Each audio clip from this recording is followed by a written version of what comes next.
서두르는 감이 있지만 충분한 발표와 논의가 가능할 수 있도록 바로 시작을 하도록 하겠습니다.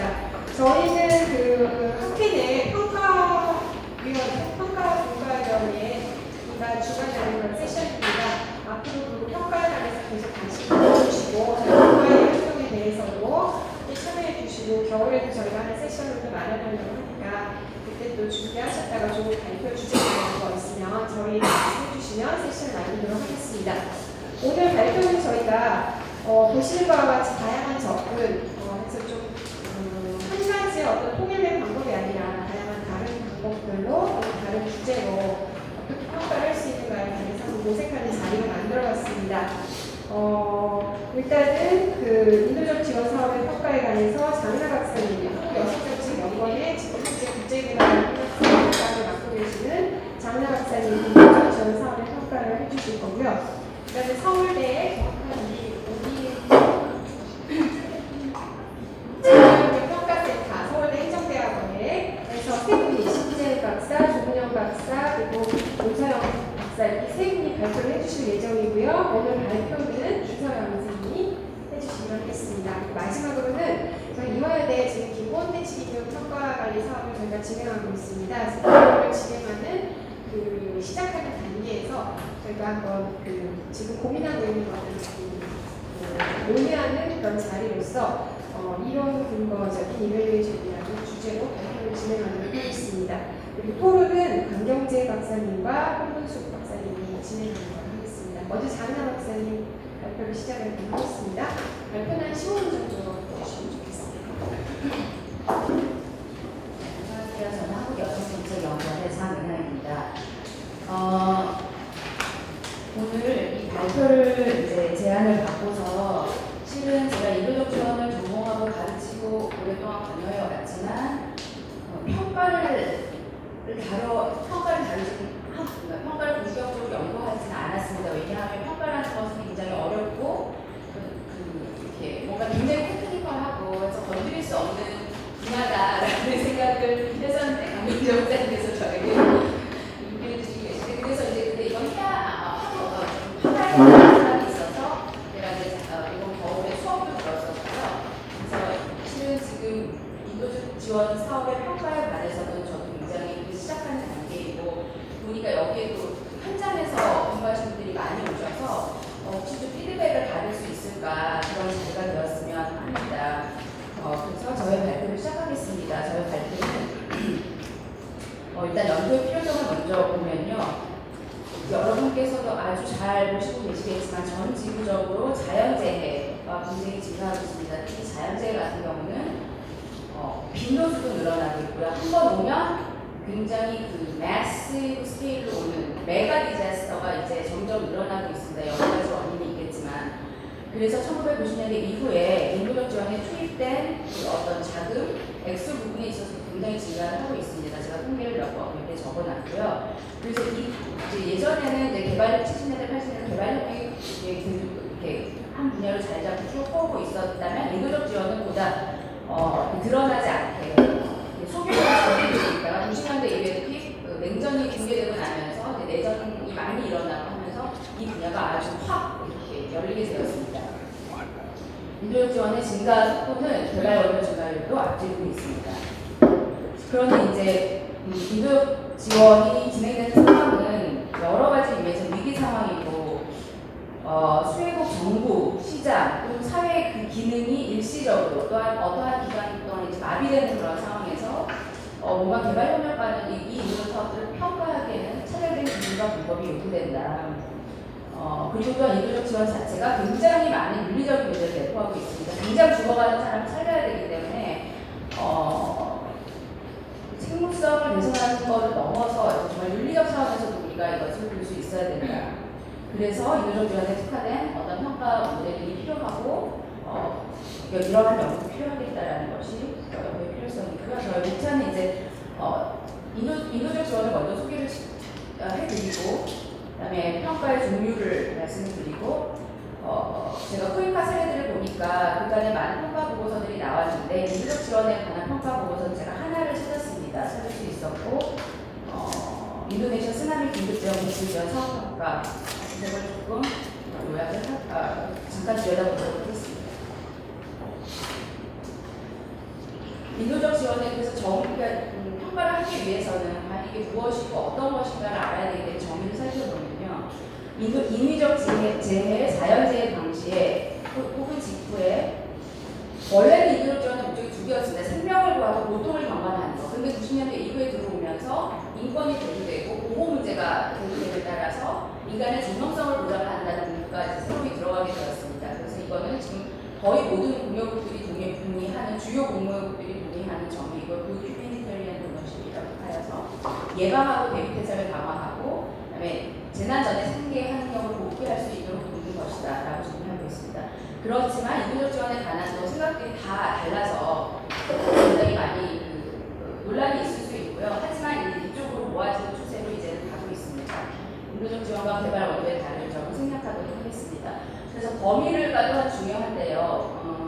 예방, 대응, 제거 이렇게 크게는 세 개로 나눌 수가 있겠고 보통 저희가 TV상에서 많이 보는 거는 이 대응 부분입니다. 그래서 막 물건이 들어가고 지진이 났을 때 그 서치 레스큐 미션이 들어가고 하는 것은 여기지만 이제 보다 이쪽이 더 중요해 가고 있는 추세입니다. 절대적 시간적으로 구분하기 굉장히 어렵고 그래서 뭐 3개월 후에는 재건을 들어가야 돼 이렇게 말하기는 굉장히 어렵고요. 그 다음에 이거 다 아시겠지만 인도적 위기 상황의 분류는 급성재난, 만성재난, 자연재난, 인위재난 해서 이렇게 분류할 수가 있겠고 각 재난의 성격도 다르고 그렇기 때문에 들어가는 지원의 방식도 다르고 그러니까 인도적 지원이라고 하면 일단 위기 상황이 있어야 하고요. 그 위기 상황의 어떤 성격에 따라서 들어가는 개입 자체가 또한 구분되는 개발 협력도 그렇겠지만 그렇게 진행되고 있습니다. 그 다음에 저는 이번 슬라이드는 주로 잠깐만요. 여기 보시면은 그 자연재난, 인위재난에서 인위재난에는 정말 그 말 그대로 이런 테러 공격도 들어가지만 전쟁, 내전 이런 것도 들어갑니다. 그래서 아시겠지만 자연재해가 있고 그냥 전쟁이라고 하겠습니다. 내전이나 그런 상황. 근데 두 개가 굉장히 그 위기의 네이처가 다른데 일단 들어가는 지원 방법은 동일하기 때문에 비슷한 점이 많기 때문에 저희가 인도적 지원 내에는 분쟁 지역을 지원하고 자연재난 인구를 지원한다라고 보고 있습니다. 복합적 위기 상황의 특징은 시간이 너무 없는데 이건 한마디로 그러니까 그 90년대 이후에 이제 만들어진 그 용어고요.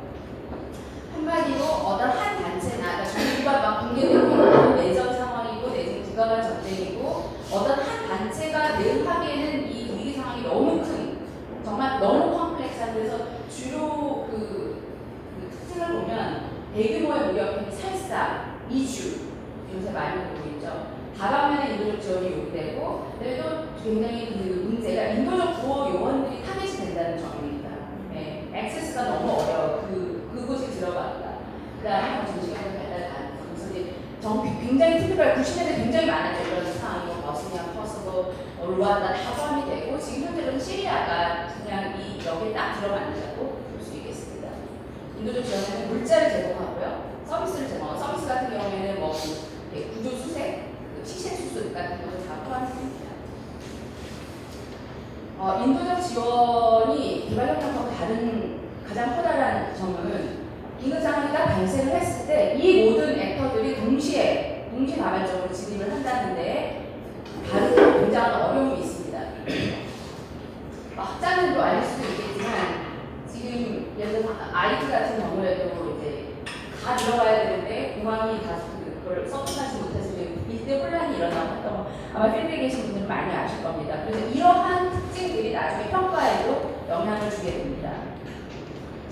그래서 이제 이렇게 가다 보니까 너무 많은 시행착오가 있었던 거죠. 조율도 안 되고 중복되고 그런 것들 90년대에 경험하면서 2000년대에 들어와서는 드디어 클러스터 접근법이 도입이 돼서 각 섹터마다 이렇게 뭐라 그러지 대장이 있습니다. 대장 조직이 그래서 물류 쪽에서는 WFP가 비행기도 가지고 있고 큰 배도 가지고 있고 그래서 여기가 대장이고요. 그 다음에 보건하고 이 영양 쪽은 WHO랑 유니세프가 대장이고 그래서 아시겠지만 이제 딱 네팔 지진이 났다. 제가 이제 들은 얘기인데 공항에 딱 내리자마자 클러스터 등록을 할 수 있게 이 네팔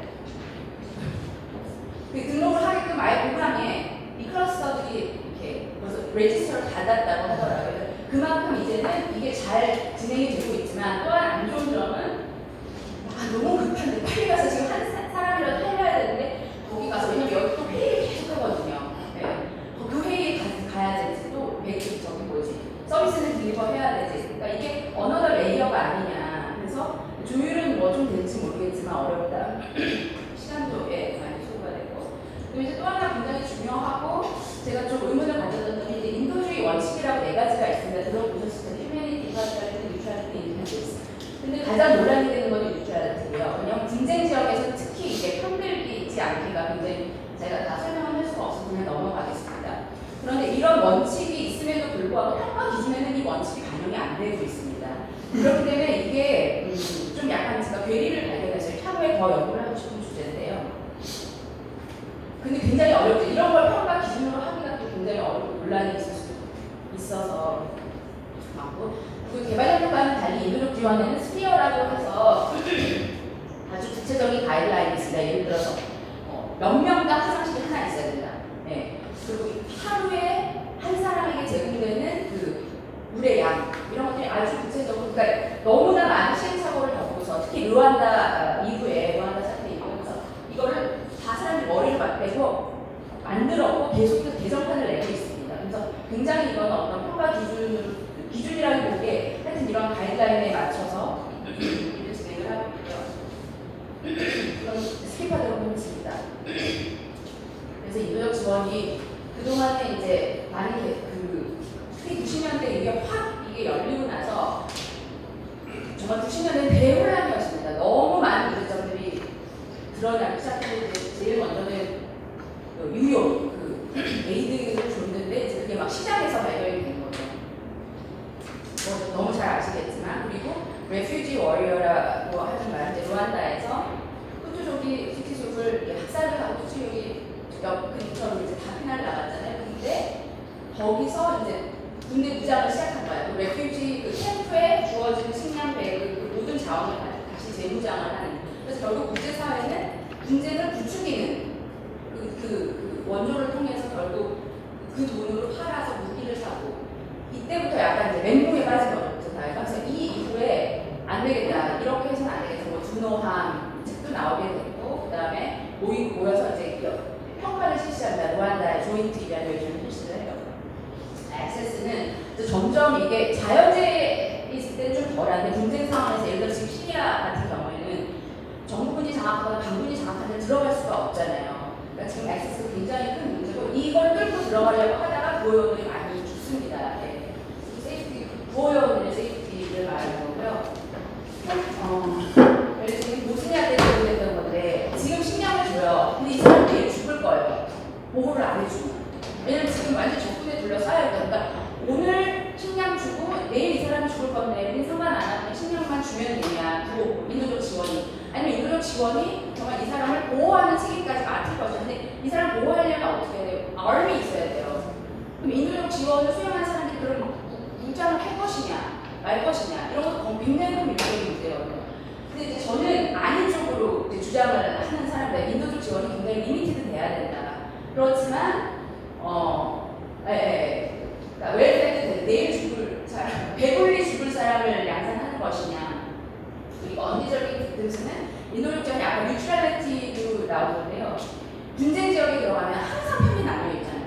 정부군, 반군, A, B. 그런 상황에서 내가 봤을 때 정부가 너무 나빠요. 그리고 반군이 착해요. 그러면 정부군의 예를 들어서 뭐 굶주리는 어떤 부상병들한테는 안 도와주고 반군은 도와줄 것이다. 그러니까 언제적인 빅템이 있다는 거죠. 그러니까 어떤 인권적인 어프로치를 하니까 그런 윤리적인 문제를 내포하고 있고요.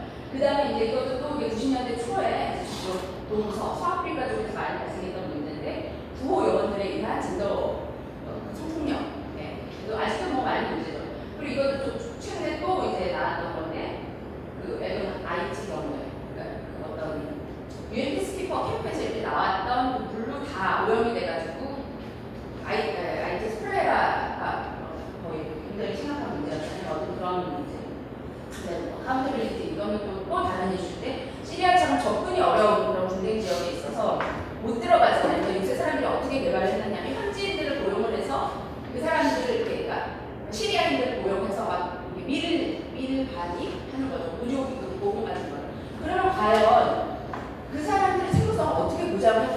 지금 도너원인데, 그래서 한국적으로 포획화가 들어가는 부분인데, 우리는 거기서 현지인을 고용을 해서 한 번 더 고용을 해서 리모트 매니지먼트를 하는데, 그럼 이 사람들의 퍼포먼스를 어떻게 책임질 것인가, 도너한테는 어떤 책임성을 담보할 수 있을 것인가, 이거는 굉장히 큰 이슈입니다. 그 다음에 제가 다음 부분은 좀 짧게 하겠습니다. 인도적 지원의 사업의 평가는, 그러니까 이런 계기들에 의해서 발전되어 왔습니다. 인도적 사업의 평가가. 넘어가겠습니다. 이거를 설명하는 것으로 지금 어떤 인도적 지원 사업 평가의 도전이 아시겠지만 인도적 긴급 상황의 시급성 그리고 혼란성 너무 막 하루하루가 급박하게 돌아가니까 이런 상황에서 과연 평가를 할 수 있을 것이며 그래서 대안으로 그래서 어떤 솔루션으로 일지를 기록을 해라. 그리고 인터뷰를 통해서 애초 목적이 뭐였고 자꾸만 변하잖아요. 하루하루가 그 변동사항을 계속 파악하고 기록을 해라. 두 번째, 기초선의 자료가 없는 경우, 아니면 다 재해 유실되는 경우, 그런 경우에는 이것도 역시 인터뷰예요. 그러니까 굉장히 많은 인터뷰에 의존을 하는 방법을 쓸 수밖에 없고요. 인도적 보험 요원들이 예를 들어서 IT 지진 났을 때 이런 데 3주가 보통 기본입니다. 왜냐면 너무 그 상황이 스트레스를 하기 때문에 3주 만에 교체가 이렇게 빨리빨리 시켜줘요. 근데 그렇게 되면 그전 무슨 일이 있었는지 이게 연결이 어렵기 때문에 어떻게든 잦은 인력 교체에서 어떻게 평가를 할 것인가. 그래서 컨퍼런스 콜을 하든지 요새 많이 테크놀로지가 발달했으니까 온라인 서베이를 해라. 관점의 양타 이것도 마찬가지로 아까 말씀드렸던 뉴트럴리티 분쟁 이런 지역에서는 그러니까 물어보는 사람들 다 관점이 다를 수가 있는 거예요. 왜냐면 이 분쟁을 해석하는 방법이 다 다르니까. 그럴 때 최대한 많은 의견을 수집을 해라. 그 다음에 또 그러한 상황에서는 폴리티사이제이션이 굉장히 많이 될 수 있다.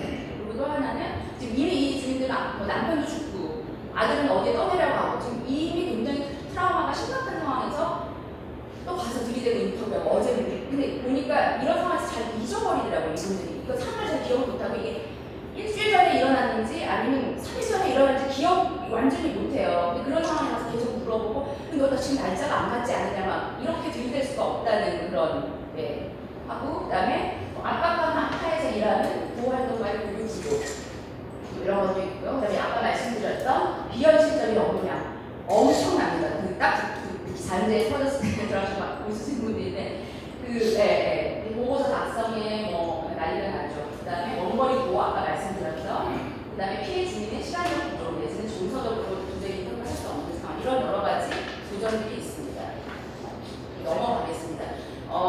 이 인도적 지원에서 다른 점만 말씀드릴게요. 보통 저희가 굉장히 기수가 OECD 다 기준들이 쭉 있고요. 타당성보다는 적절성을 쓰고 있습니다. 그래서 과연 이게 제대로 갔는지 필요한 사람한테 제대로 갔는지 그리고요. 지속 가능성보다는 연계성이라고 해서 단기적 긴급보호 활동이 이게 장기적인 관점을 가지고 진행돼요. 이게 정말 퍼센트 되나 이거보다는 그런 관점을 가지고 이 상황들을 플랜을 하고 진행이 되는지를 보는 것을 그다음에 이제 그래서 보면 이제 여러 가지 기준들이 있습니다. 아마 지난번 학회 때 우리 박사님께서 꼭 OECD 다 기준 많이 능사냐 이런 주제를 발표해 주셨는데 여기 보면은 이제 OECD 개발협력의 그 평가 기준들이고요. 그리고 2006년에 OECD에서 이거는 인도적 지원에 좀 이런 걸 썼으면 좋겠다 이렇게 얘기를 했는데 여기 지금 영향력 포함되어 있어요. 영향력 평가가 참 어려운데 인도적 지원에서 근데 안내의 경우에는 여기 인도적 지원 평가하는 이제 단체라고 그럴까요? 그런데 요즘 영향력보다는 조율. 왜냐면 아까 보셨잖아요. 행위자들이 거의 한 몇 개가 되는데 이 상황에 있어서 조율이 굉장히 중요하다. 조금씩 바꿔서 상황에 맞춰서 사용하고 있습니다. 넘어가겠습니다. 이거 넘어가고요. 인도적 지역 사업의 평가, 이것도 넘어가잖아요. 네, 넘어가겠습니다. 평가 기법 몇 개를 소개하는 것으로 마무리하도록 하겠습니다. 그래서 시스템 와이드 이밸류에이션이라고 해서 특정 재난이나 복합 위기 상황에 대한 전체 이 시스템적으로 이게 어떻게 움직였는지를 보는 그런 방식이고, 어떤 섹터들 그리고 주제들이 잘 이제 평가 기준에 의해서 평가 기준을 놓고 잘 이 대응이 이루어졌는지를 보는 것입니다. 이게 왜 중요하냐면 예를 들어서 분쟁 상황의 경우에는 더 그런 경우가 많은데 자연재해나 분쟁 상황의 경우 일시적인, 장기적인 그 마비가 돼요. 그런 상황에서 국제사회에 쫙 들어갔을 때 과연 그들이 잘 조율할 수 있는 기능이 없잖아요. 뭐 그러니까 수프라 내셔널 거버먼트 이런 것도 아니고 그래서 중복될 수도 있고 놓칠 수가 있기 때문에 이런 걸 좀 보고자 시스템 전체에서 이렇게 거시적으로 훑는 그런 효과가 있을 수 있고요. 그다음에 이제 이건 요새 업계 선호도 1위라고 합니다. 그래서 실시간 평가를 하는데 이것은 처음에는 UNHCR 절부전 지원 때부터 이제 실시가 됐고, 그러니까 굉장히 그러니까 이건 어떤 책무성보다는 어떻게 개선할 것인가 그때 그런 걸 초점을 두고 하는 평가라고 합니다. 그래서 시의성, 퍼스펙티브, 상호 교류성, 그래서 왔다 갔다 해서 자꾸 이 활류가 계속 빨리빨리 시간에 이게 되는 거죠. 그래서 그리고 또 이거에 지금 아까 말씀드린 인도적 지원 평가 기관이 INA과 UNIAS 여기는 그 인도 좀 조율하는 기관이에요. 거기에서는 아예 이거를 중요한 그 방법으로 도입을 해서 쓰고 있고요. 초기에 수행을 한다고 하고요. 굉장히 신속하고 유연한 방법으로 수준에 끝날 수 있게 하고요. 과정에 초점을 맞추고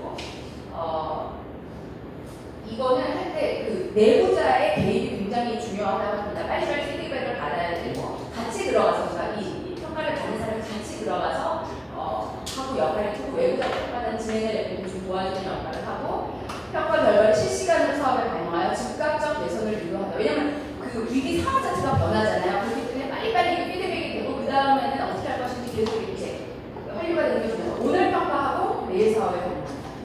이런 방법이라고 합니다. 현 상황에 스냅샷을 제공하고요. 그러니까 어디 방법 편성이 있는지 지금 지원해 있어서 그걸 다 일어나고 빨리 피드백하고 급성 재난 상황이나 지속되는 위기 상황에 있더라도 막 급변하는 그런 사태에서의 적합한 방법이라고 합니다. 장점, 단점은 보시면 될 것 같고요. 공연자들을 생물성 평가하기 위해서는 좀 다른 방법이 필요하고 요거는 그거보다는 러닝에 초점을 두는 방법이라고 하고 있습니다. 그리고 실시간이라는 성격상 피해 주민에게 가야 할 자원이 평가에 쓰이게 되기 때문에 이 굉장히 프랙티컬한 가이드인데 똑같은 소규모로 구성하고 그렇게 해서 빨리빨리 좀 실시합니다. 넘어가겠습니다. 합동평가는 실은 제가 이거는 잘 들여다보지 못했습니다. 시스템 평가를 일환으로 진행된다고 하고 조인트로 해가지고 기관들끼리 약간 그 효율, 그러니까 돈도 좀 줄이고 자원도 좀 줄이기 위해서 조인트로 해서 기관들이 서로 이렇게 합동해서 평가하는 것으로 알고 있고 루안다 때도 합동 평가가 이루어졌습니다. 그다음에 영향력 평가는 그냥 한마디로 말씀드리면 사전 사업 원래 비도 이렇게 돼야 되고 근데 인도적 지역에서 이게 굉장히 어렵고요.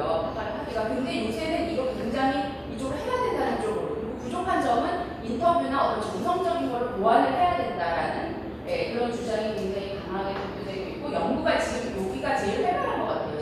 제가 이 자료를 찾아보니까 인도적 지원에서도 영향력 평가를 해야 되고 그렇게 그 리거러스한 방법은 못 쓰지만 그래도 이방향으로 우리가 가야 된다. 그 다음에 이제 뭐 프로그램 평가, 주제 평가. 그래서 소결은 읽어보시면 될 것 같고요. 제가 그냥 다 건너뛰고 제가 시간이 별로 없죠. 네, 결론만 보겠습니다.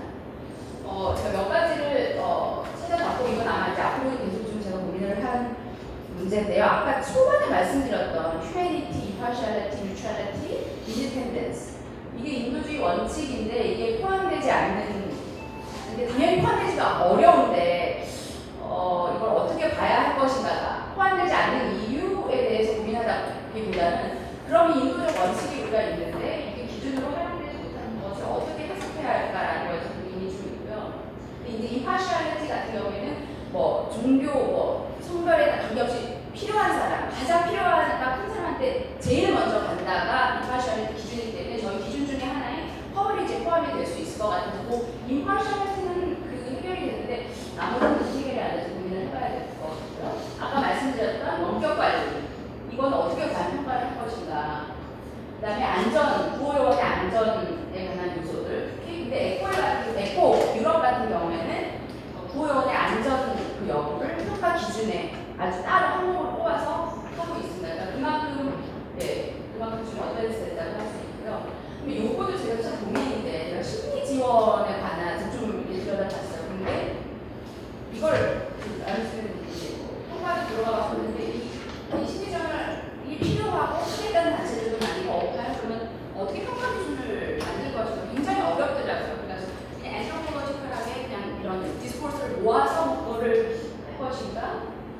그다음에 이제 호의까지 우리나라에서도 인조기 지원 평가 기준 같은 것도 가이드라인이 나와야 된다 한 것이 저의 결론입니다. 좀 길어져서 죄송합니다. 네.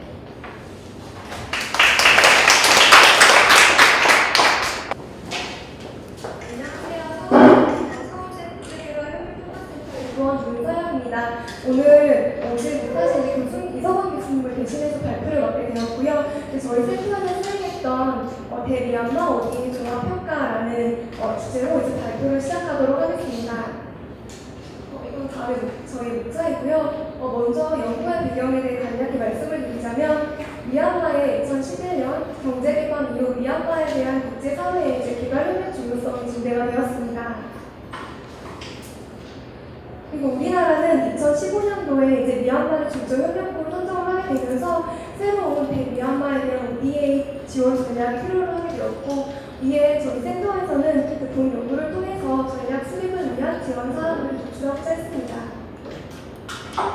다음은 저희의 연구 접근 방법인데요. 본 연구는 다음과 같은 순서로 진행되었습니다. 이제 먼저 미얀마의 국가 현황을 분석했고요. 이제 그 다음으로 지금 미얀마에 어느 정도 원조 규모를 줘야 되는지 적정 원조 규모를 산정을 했고, 이제 그 다음에는 그렇다면 한정된 ODA 자원을 어느 센터에 배분을 해야 될 것인가에 대해서 이제 적정 센터를 이제 분석을 하였고, 그 안에서 그 사업 계열들을 어떻게 되어야 되는지 분석을 하고, 마지막으로 이 향후 사업의 설계 및 운영 계획에 대한 시사점을 도출하기 위해서 기존에 있었던 사업에 대한 평가를 통해서 시사점을 얻었습니다. 지금부터 각 단계별로 저희가 분석 결과들을 위주로 설명을 드리도록 하겠습니다. 미얀마는 오랜 경제 제재로 전 분야에 거쳐서 이제 원조 수요가 존재했는데요. 그 중에서도 다음에 이제 최우선 원조 수요 전략을 이렇게 6가지로 도출되었습니다. 교육, 교통, 에너지, 공공인정 및 시민사회, 보건 및 농촌개발 분야입니다.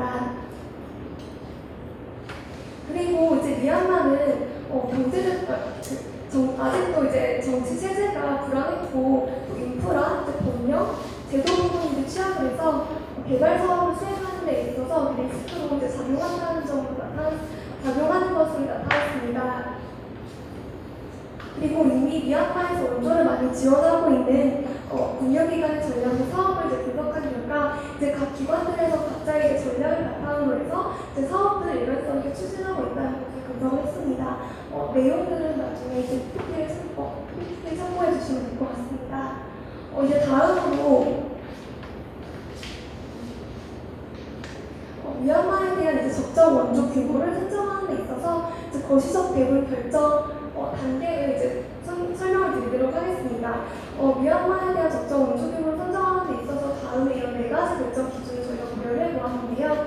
첫 번째는 우리나라와 상황이 비슷한 국가의 ODA 규모를 벤치마킹하는 것이었습니다. 그리고 두 번째 기준은 우리나라와 비슷한 원조 이력을 가진 국가들의 이제 평균적인 원조 규모를 비교하는 것이었고요. 세 번째로는 수업국 입장에서 수업국 간의 이제 형평성을 이제 기준으로 형평성을 이제 고려한 기준이었습니다. 이제 마지막으로 네 번째는 공여국 입장에서 이제 수업국의 원조 형평성을 이제 비교해서 최종적으로 이제 거시적 배분 규모를 이제 살펴보았습니다. 현재 이 표를 보시면 우리나라의 미얀마 지원 규모는 전체 이제 원조 금액 중에서 1%에도 미치지 못하는 상황입니다. 여기 이렇게 비율이 나와 있고요.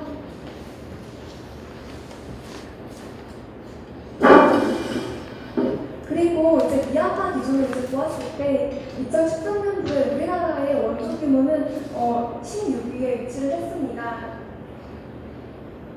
그러나 이제 우리나라와 이제 비슷한 지정학적 이해관계를 갖고 있는 국가가 일본이지 않습니까? 근데 일본은 이제 우리나라와 달리 이제 1위에 위치를 하고 있었는데요. 그래서 만약에 이제 이런 일본의 원조 규모를 우리가 벤치마킹을 하고자 한다면 이제 우리나라가 일본 수준으로 이제 미얀마에 대한 원조 지원을 한다면 약 10배 정도 이제 원조 규모를 늘려야 되는 것으로 나타났습니다. 이제 그림에서 보시면 알다시피 2011년도에 미얀마 원조 규모가 1% 정도였고 베트남이 1위였는데요. 이제 2013년도에는 미얀마가 최우선 이제 수원국으로 선정이 되었습니다.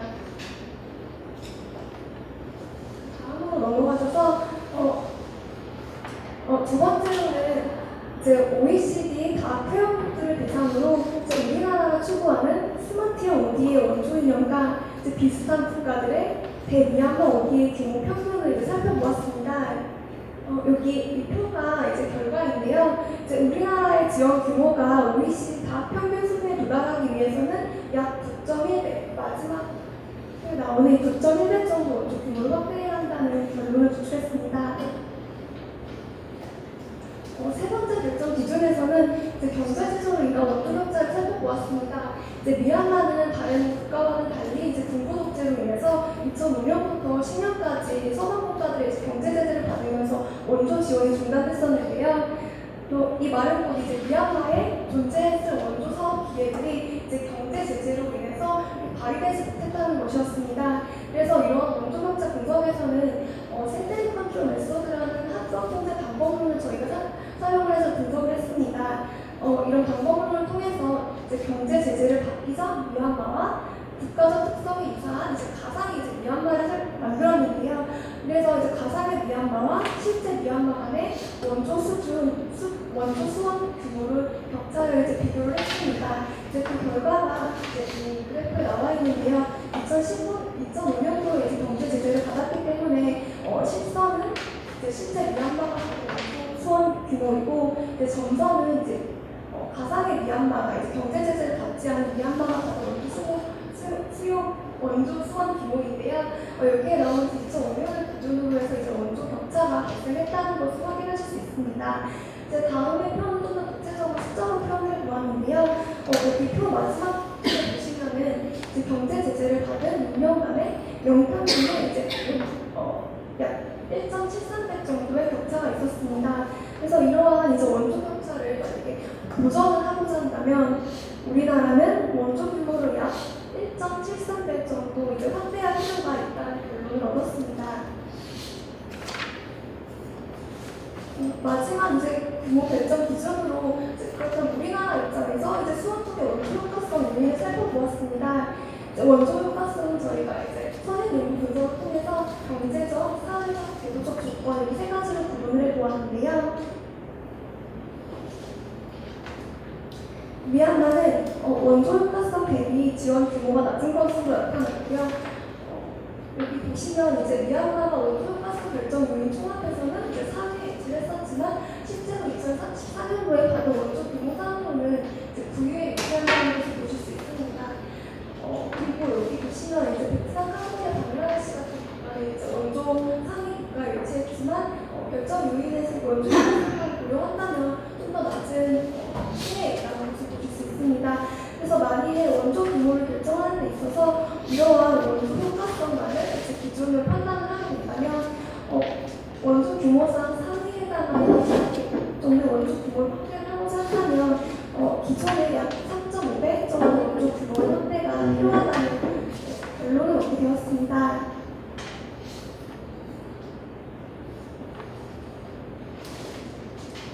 향후에 우리나라가 이제 원조 규모를 결정할 때 이제 어떤 기준을 바탕으로 원조 규모를 결정할지는 모르겠지만 만약 저희가 이제 앞에 설정한 4가지 기준을 바탕으로 이제 원조 규모를 만약 설정을 하게 된다면 미얀마에 대한 원조 규모는 그것 결과 마찬가지로 원조 규모 확대가 필수적으로 보입니다. 그리고 구체적으로 이제 각 기준에 따라서는 약 2배에서 10배 정도 이제 원조 확대가 필요하다는 결론을 얻게 되었습니다.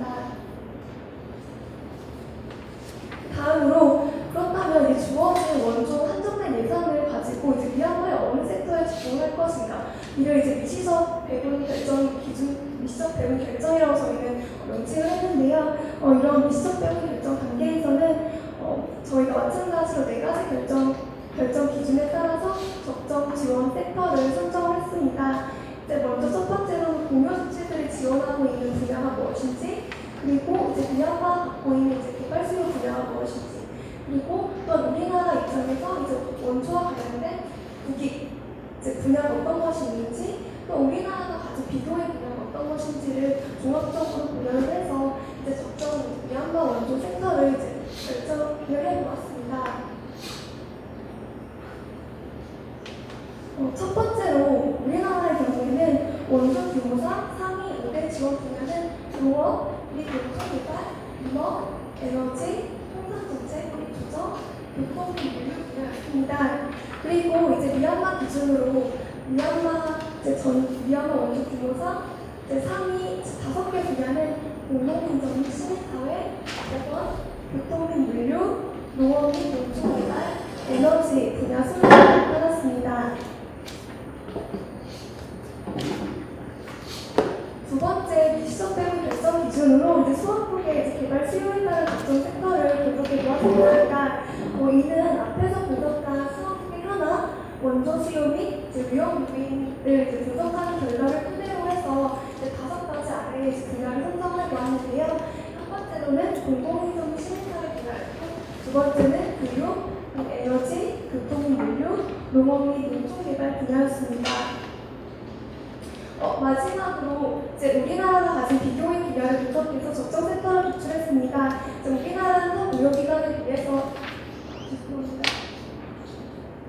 세 번째로 우리나라 이제 국익에 따른 적정 섹터를 분석해 보았습니다. 어디의 정책이라는 것은 이제 정부의 외교 및 경제협력 정책의 일환이기 때문에 자국의 이익을 고려한 섹터를 선정하는 것이 중요하다고 판단을 했습니다. 그래서 이에 원조를 통해서 얻을 수 있는 이제 국익 관련된 분야를 다음과 같이 3가지로 구분을 해보았고, 이를 분석한 결과 다음에 이제 4가지 분야에서 중점 지원 섹터로 고려할 만한 분야를 선정하게 되었습니다. 마지막으로 우리나라가 가진 비교의 분야를 분석해서 적정 섹터를 도출했는데요. 이는 우리나라 타 무역에 비해서 원조 규모가 크지 않기 때문에 우리나라가 가장 잘 할 수 있는 적정 섹터 할 수 있는 비교의 분야를 선정하면서 지원을 하는 것이 타당하다고 판단을 했습니다. 그래서 이런 비교의 분야를 이제 고려한 결과 다음에 공공행정 시민사회, 농업 및 농촌개발, 교육, 그리고 교통 및 물류 분야를 이제 도출하게 되었습니다.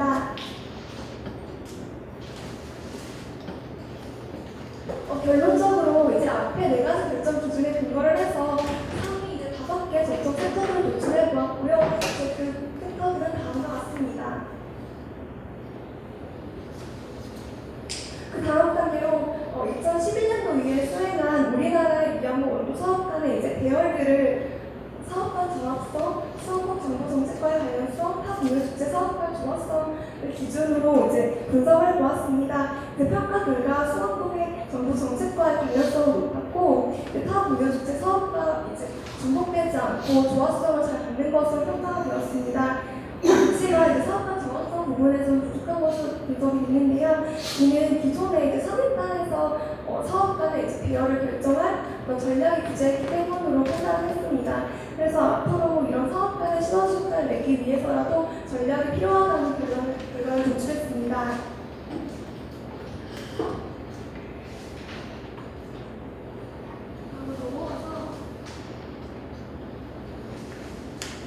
마지막으로 사업 설계는 운영 계획에서의 설정을 얻기 위해서 우리나라가 수행한 이제 미얀마에 대한 원조 사업에 대한 평가를 수행해 보았습니다.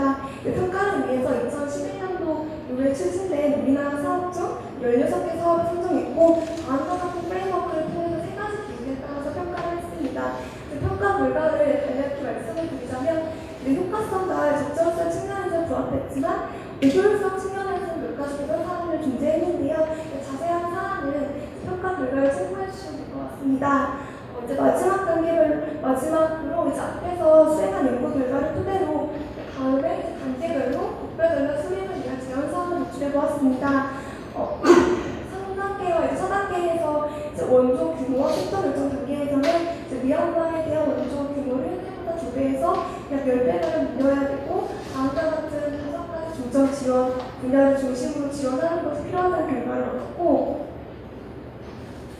또 사업 설계 운영 계획 단계에서는 이제 현재 정부에서 추진 중 유무선 원조 사업의 시너지 효과를 내기 위해서 사업 설계 단계, 발굴 단계부터 이제 담당 기관 간의 협의가 필요하다는 제안 사항이 도출하게 되었습니다. 이제 마지막으로 이제 이번 연구가 미얀마에 대한 특별 전략에 대한 평가를 수행했다는 데도 의의가 있지만, 이러한 이제 평가 결과가 실제 전략 수립에 이제 반영이 됐다는 데도 의의가 있다고 생각합니다. 이상으로 이제 발표를 마치겠고요.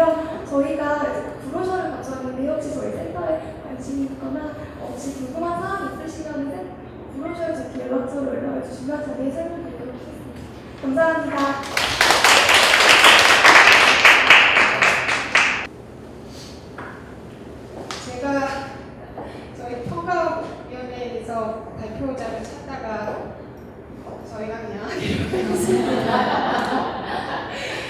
발표는 사실 나이가 들면서 이게 답이 자꾸 나와야 되는데 여기 선배님이신 회장님 계시지만 나이가 들면서 답이 나오는 게 아니라 질문이 더 늘어나는 것 같습니다.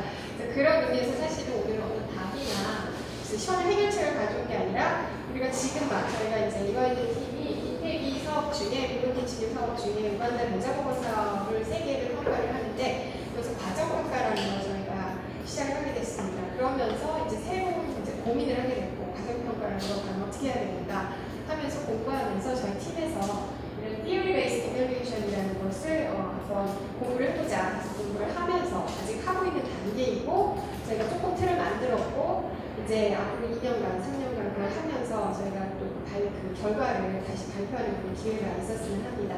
저희 팀은 지금 현재 이화여대 팀은 저하고 장규진 박사님, 저쪽에 산업의학 하신 장규진 박사님하고 그냥 이대 팀으로 그냥 만들었습니다. 제가. 그리고 저기 이혜미 박사님, 여기 그 신은지 대학원생이 있는데 기말 페이퍼 때문에 오늘 참석을 못했습니다. 그 Theory Based Evaluation은 보시는 것 같이 이름이 굉장히 지루합니다. 아니 현장에서 이름을 했는데 웬 이론이냐 참 지루하다 그런 생각을 하실 수 있지만 공부를 해보면서 제가 느낀 건 이름과 달리 지극히 현장 중심적이고 지극히 현장을 이해해야만 제대로 된 평가가 된다는 근데 그 현장을 이해하는데 이론이라는 틀을 가지고 현장을 이해하는 것이 필요하다는 것이 바로 이 Theory Based Evaluation의 핵심이라고 할 수 있을 것 같습니다. 이제 성과가 평가라는 거 이제 몇 년 동안 하다 보니까 아까 말씀드린 그 질문이 더 커지는 것 중에 가장 큰 이 성과라는 것이 과연 무엇인가 하는 것이 가장 큰 아마 공통적으로 가지고 있는 그런 질문일 것 같습니다. 아직까지도 사실 좋은 성과가 무엇인가에 대해서 사실은 해결책이 나오기보다는 정말 이것이 비판이 가능하긴 한 것이냐 시작을 해서 이런 성과가 그러니까 이런 걸 정하는 것이 맞는 거냐라는 그런 질문까지 생기게 되는데 어쨌든 오늘 제가 소개할 성과는 여기서 나오는 성과는 그 여러 가지 성과 중에 효과성이라는 건 포인트가 없나 보죠? 의도했던 목표와 실제로 달성한 성과 간의 correspondence, 얼마나 일치하느냐 하는 것이 성과다라고 정의를 하고 있습니다. 성과가 가장 대표적인 거라서 했다기보다는 오늘의 주제하고 좀 관련이 있어서 말씀드리는데 이걸 봤을 때 우리가 느끼는 거는 의도하지 않은 성과는 어떻게 할 것인가 그걸 성과로 볼 것인가 아닐 것인가 그것에 대해서 이제 고민을 하게 되고 그러면 성과라는 걸 가지고 어떻게 파악을 하고 그것을 달성하는 것에 대해서 어떤 고민을 할 것인가에 관해서 제가 성과 관리에 관해서 그 강의나 아니면 발표를 할 때 꼭 한 번씩 나오는 슬라이드입니다. 여러 번 보실 분들도 계실 텐데 평가의 목적이 여러 가지가 있지만 제가 가장 중요하게 생각하는 두 가지 저희 팀이 생각하는 목적은 두 가지입니다. 하나는 어카운터빌리티, 책임성. 국민의 세금이나 중요한 자원들을 투입을 했는데 그거에 대한 성과를 내느냐, 책임을 다했느냐 하는 것을 말 그대로 점수를 매기는 게 평가라고 한다면 사실상 시험을 보는 게 목표가 아니라 그래서 그 시험을 보면서 뭘 우리가 잘못했는가, 다음에 뭘 잘해야 되는가 하는 걸 깨닫는 게 시험의 목적이고 평가의 목적이겠죠. 그런 의미에서 사실은 정말로 우리가 원했던 우리가 지금 현재 사실하는 많은 성과 관리가 목표치 대비 달성치가 얼마인가 하는 것을 보는 식의 성과 관리를 하고 있는데 평가를 그럼 바로 어카운터빌리티 측면에 더 해당이 된다고 한다면 그런 목표치 달성이 어떻게 가능했는가 그리고 그 가능한 것이 과연 이 사업 때문인가 다른 이유가 있지는 않은가 하는 것에 대한 것을 고민하는 게 바로 러닝의 측면이라고 할 수 있겠습니다. 평가에 있어서 사실 그동안 우리가 어카운터빌리티 측면에 더 너무나 많은 관심을 가졌다고 하면 우리 학생들에게 시험만 보는 것이 아니라 시험을 통해서 오답을 확인해서 그 오답을 다음부터는 또 만들지 않기로 하는 것과 마찬가지로 평가에 있어서도 왜 또는 어떻게 이 목표를 달성했는가 또는 하지 못했는가를 보는 것이 훨씬 더 중요하지 않겠느냐 하는 차원에서 평가의 목적이 무게가 이쪽으로 옮겨가고 있고 그런 차원에서 아까 인도적 지원이라고 어떻게 생각하면 그때 시급하게 그 목표를 달성하는 것이 중요한데도 불구하고 거기에 이제 이펙트 평가가 많아진다는 것이 바로 그런 의미가 아닐까 그런 생각을 하게 됩니다. 그래서 결국은 그 질문이 did it work? 달성했느냐 뿐만 아니라 why it works?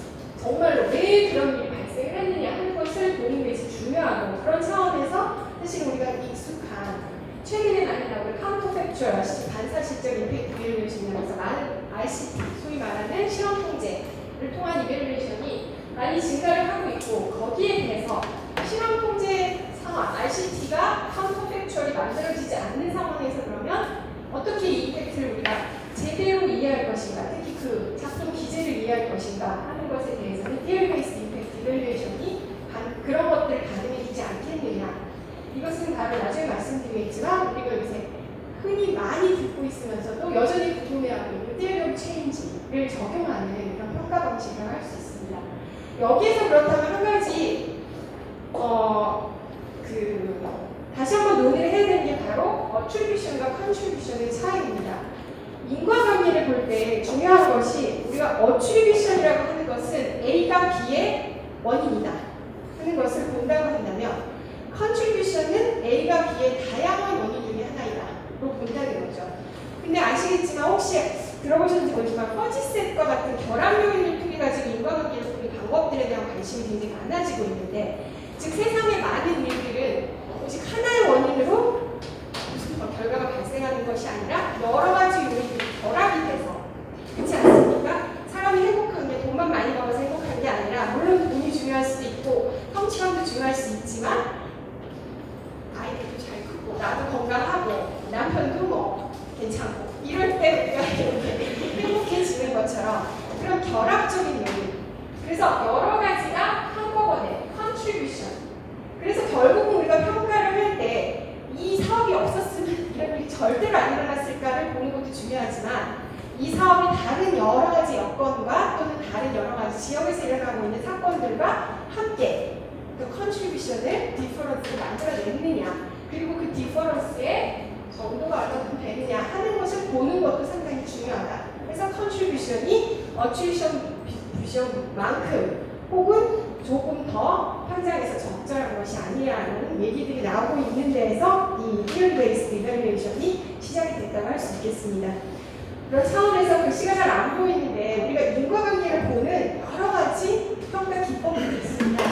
보시는 것 같이 이제 지금 가장 관심이 집중되고 펀딩이 집중되고 있는 소위 말하는 실험 기법, 익스페리멘트 기법이 있다고 하면은 그거는 RCT, 그리고 카운터팩추얼, 아까 말씀하신 아까 좀 전에 발표에서 만들었던 반사실적 통제 상황을 만들어내면서 그거와 비교를 해서 실제로 아무것도 없었던, 전쟁이 일어나지 않았다는, 이 사업이 없었다면 어떤 결과가 있었을까를 예측을 하고 그거와 실제를 비교하는 방식의 RCT가 있다고 한다면, 스태티스티컬은 우리가 많이 아시지만 여러 가지 통제 기법을 써서 아시죠? 디퍼런스 앤 디퍼런스라든가 이런 통제 기법을 활용을 해가지고 그 차이를 잡아내는 게 두 가지 이해가 개량적인 방법이라면, 그 밑에 여러 가지 방법, Theory Based, Case Based, Participatory, Synthesis Studies가 모두 다 소위 말하는 정성적 방법으로서 실제로 케이스를 깊숙이 들여다보면서 프로그램을 그 안에서 어떤 크게 커즐 프로세스가 어떻게 일어납니까?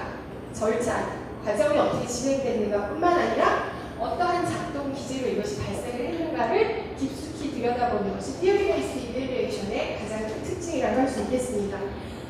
Theory Based의 그 여러 가지 그 형태 중에 오늘은 제가 Contribution Analysis 여기 하고 Realistic Evaluation에 조금 더 포커스를 해서 발표를 하도록 하겠습니다. 조금 더 현재적인 이거의 그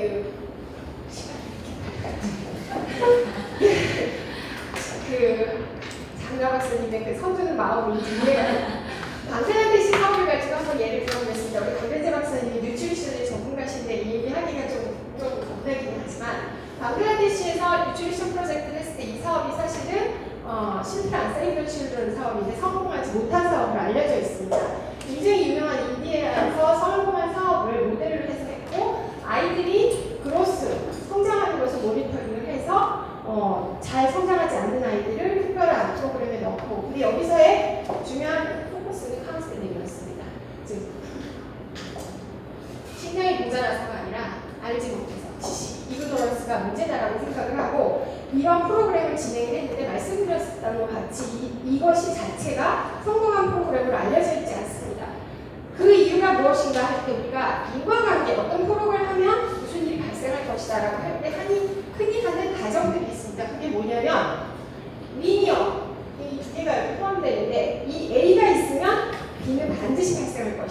라고 본다라든가 A가 앞서면 B가 발생할 것이다. 근데 우리가 현실 속에서 보면 사실은 A가 있으면 B가 반드시 발생하는 게 아니라 A가 있음으로써 B가 발생할 확률이 높아지는 경우가 대부분이라는 거죠.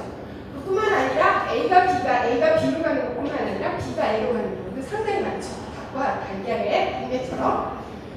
그뿐만 아니라 사실상 우리는 어떤 프로그램을 시작을 하면 걔가 처음부터 끝까지 변질되지 않고 갈 거라고 생각을 하지만 현장에서 많은 경우에 그들 스스로가 적응하고 이걸 진화하는 경우들이 상당히 많습니다. 그리고 그 효과 자체도 호모지니어스하게 가는 것이 아니라 제이커브 방식으로 어느 순간에 지지리도 효과가 없다가 갑자기 폭발적인 효과를 한다라든가 잘 가다가 갑자기 폭삭 망한다라든가 그런 일이 발생을 한다는 거죠. 그뿐 아니라 어니엔티드 이펙트가 실제로 발생을 하는데 실제로 우리가 로직 모델을 만들 때에는 이런 것들을 싹 무시하고 우리가 A를 하면 B가 되고 그럼 C가 될 것이다 라는 굉장히 나이스한 스토리를 가지고 화석 프로그램을 진행을 하게 됩니다. 그러다 보니까 아까 말씀드린 뉴트리션 프로젝트에서 타겟 그룹을 프레그런트 마더로 잡아서 시작을 했어요. 뉴트리션을. 근데 무시했던 상황이 뭐냐면 방글라데시에서 시장을 보는 사람은 남편이에요. 그리고 식단을 결정하는 사람은 시어머니예요. 근데 프레그넌트 워머를 데리고 아무리 사업을 해봤자 그 사업이 뉴트리션 자체가 변하지 않는다는 거죠. 그뿐 아니라 이론적인 연구를 해보니까 영양 상태가 개선되는 것은 아이의 영양 상태는 실제 임신 가임기보다는 가임기 전의 체중이 훨씬 더 중요하다고 합니다. 그런 이론적인 여러 가지 타겟을 제대로 했는가, 정말 누구를 했는가 하는 것에 대해서 우리가 당연하다고 생각하는 이 커절 체인에 있어서 실제로 그렇게 발생하지 않는 굉장히 많은 콘텍스추얼 또는 메케니컬한 요소들이 중간에 많이 있다는 것이 그 특징이라고 할 수 있겠습니다. 그렇다면 Theory of Based Evaluation은 바로 그 과정들을 살펴보는 겁니다. 지금은 우리가 액티비티, 인풋 액티비티를 누르고 아웃풋이 나오면 아웃풋이 될 것이라고 나이스한 큰 스토리를 제시를 하지만 실제로 그 안에 들어가 보면 그 안에서 발생하는 수많은 노이즈와 에러와 리스크와 어썸션의 바이올레이션이 발생을 한다는 거죠. 그런 것들을 다 이해를 하는데 이것은 두 가지 큰 과정으로 거쳐집니다. 첫째는 결국 Theory of Change를 만들어내는 Theory of Change가 결국 인과관계 미니 스텝들이지 않습니까? 그 미니 스텝들을 그 이론에 근거해서 한번 구체화하는 것입니다. 그게 바로 컨셉추얼한 단계고 그리고 나서 현장에 가서 실제로 그 미니 스텝들이 정말 일어났는가. 그러니까 우리는 사실은 기준치와 목표치만 비교하는 방식의 평가 관리를 했다고 하면 Theory of Based는 그것들이 왜 어떻게 그리고 실제로 일어났는가 하는 것을 보고자 하는 사실 굉장히 멋진 미리 결정문을 말씀드리면 이게 진짜 가능할까 하는 그런 의심을 가지고 있는 상황입니다.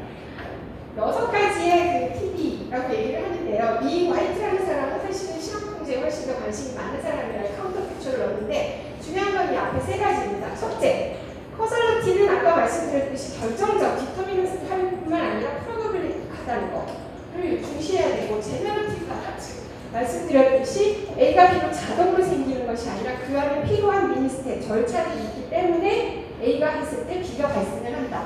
그리고 결국 이게 프로세스하고 관련이 있다는 방식으로 인과관계를 다시 한번 봐야 할 필요가 있다는 게 중요하고요. 히트로지니티에 관해서도 관심을 가질 필요가 있습니다. 이거는 사실은 우리가 연구를 많이 최근에 많이 빅데이터가 결국 그런 걸 잡아낸다고 생각을 하지만 중요한 거는 우리는 A가 있으면 소득이 교육이 높아지면 소득이 많아질 것이다 라고 생각을 하지만 흔히 말하는 상호작용을 무시하는 경우가 굉장히 많이 있죠. 즉 여성인 경우에 남성인 경우에 뭐 지역이 어디에 따라 인종에 따라서 소득 교육이 높아진다고 소득이 반드시 늘어나지 않는다는 상호작용을 우리가 많이 최근에 활용을 하고 있습니다. 그런 차원에서 그게 바로 히터로지니티에 대한 관심인데 즉 이걸 보면 아스티가 케냐 사우스아프리카에서 HIV에 관해서 연구를 했습니다. 아시겠지만 썰금수준 복용수술을 하는 경우에 HIV 트랜스미션이 급격히 30% 내지 50%가 감소한다는 어마어마한 결과가 나왔습니다. 근데 이것이 알고 보니까 에이지 이펙트가 있습니다. 즉 복용수술을 받고 한 달간 섹슈얼 인터코스가 없을 경우에만 그 효과가 나타나는데 에이지에 따라서 청소년은 그게 가능하지만 예를 들어서 성인 남성인 경우에 그게 불가능한 거예요. 그래서 어떤 에이지 효과에 따라서 원래 예상했던 나왔어야 하는 결과가 이질적으로 나오는 경우들이 발생을 한다는 그 이질성의 문제를 사실 우리가 도전으로 받아들일 수도 있고 그걸 아니면 컨텍스트에 관한 이해로 받아들일 수도 있다. 그것이 바로 Theory Based Iteration의 장점이라고 얘기를 할 수 있습니다. 두 번째는 미야마 평가예요. 미야마 평가는 이제 굉장히 중요한 정책 평가로서 슬라이드 한 3번 정도 계속 있는 것 같아요. 질문이 굉장히 많은데 공개적인 자리에서 좀 질문 드리고 싶은 것은 첫 번째는 왜 배분에 중점을 두셨냐라는 건데요. 키 퀘스천이 어떻게 보면 거시적인 차원에서 볼 때 미얀마에게 얼마나 우리가 ODA에 배분을 A를 얼로케이션 해야 되느냐 다른 리시피언 컨트리 대비 만약에 우리가 미얀마에서 2배에서 10배 정도 ODA를 진행해야 된다면 어느 섹터를 가야 되느냐 약간 얼로케이션 중심을 두신 거라고 생각이 드는데 그 안에 기준들이 저한테 굉장히 낯선 요인이라는 거예요. A를 얼로케이션을 할 때 다른 타 수업과의 합병성을 보고 A를 얼로케이션을 하느냐 두 번째는 그 국가별 원조액을 어느 정도가 국가별로 이제 원조액을 배분하는 데 있어서 이런 이제 증거 기반 메시지를 활용하는 그게 이제 이 평가의 의미도 있지만 동시에 또 여러 가지 챌린지가 아닐까 생각하고요. 특히 이제 저희가 다른 국가들이 얼마나 이제 원조를 주고 또 어떻게 얼로케이션 하느냐에 대한 많은 선행 연구들이 송 교수님들 계시지만 굉장히 정치적이고 역동적인 역학관계랑 있기 때문에 약간 이코노믹스라는 관점에서 에이드 얼로케이션 방제스 이렇게 얼로케이션 하는 게 우리 개발 현장에 어떤 합의가 있을까 굉장히 중요하게 궁금한 점이 있었던 것 같고요.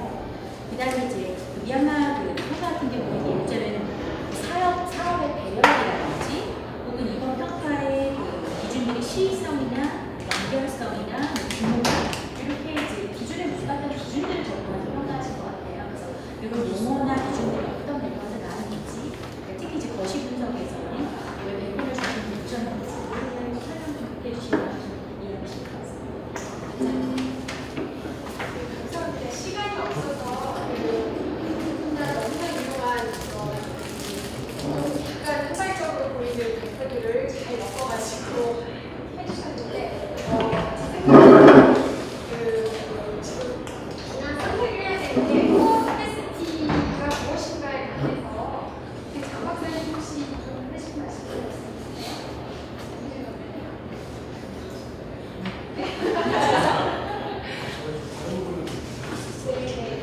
우리가 아까 두 번째 박사님 굉장히 중요한 질문을 하신 것 같아요.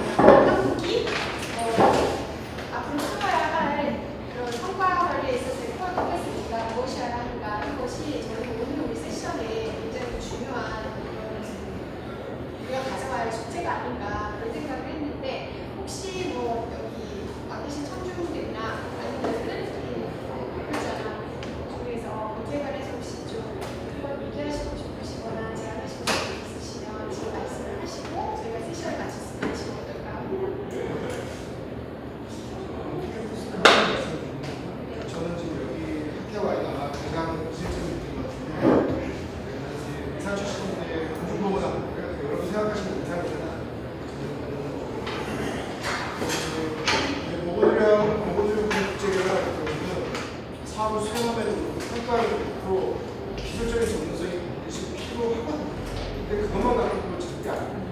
국제개발 협력에 대한 전반적인 이해가 필요하고 평가용 학과에 대한 전반적인 이해가 필요한데 제가 매번 계속 이쪽에 느끼는 구매가 너무 저도 그렇고 사람도 그렇고 어떤 한쪽에 전문자가 아닌 사람들이 굉장히 많죠. 여기 계시는 국제개발 협력이나 평가에 대한 전문가들도 굉장히 많고 국내에 있는 공중보건 전문가들이 있는데 이게 융합되어 있는 사람들은 거의 틀렸어요.